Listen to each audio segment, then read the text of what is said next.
শরীরটা ভালো না, আর বাসে যেতে লেগে মেয়েরও শরীরটা ভালো না, ঘুমিয়ে পড়েছে।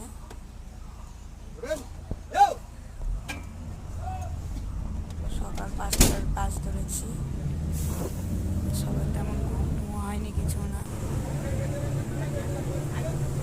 দাদাকে ঘুমোতে বললাম, ঝাঁকুনি যা বাসের ঘুম। আর এদিকে ট্রেনে উঠে পড়েছি, কৃষ্ণনগরের ট্রেন, বাটকুলায় নামবো।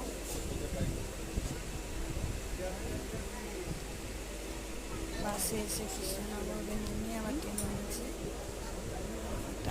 ট্রেনটা অনেকক্ষণ দাঁড়িয়ে আছি, ছাড়বে না।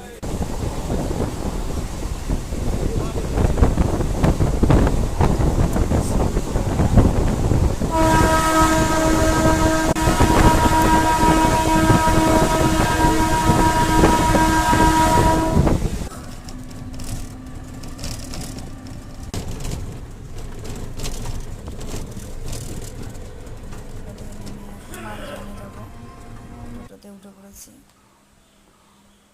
বাড়ি এসে যে শুয়ে পড়েছি ক্লান্ত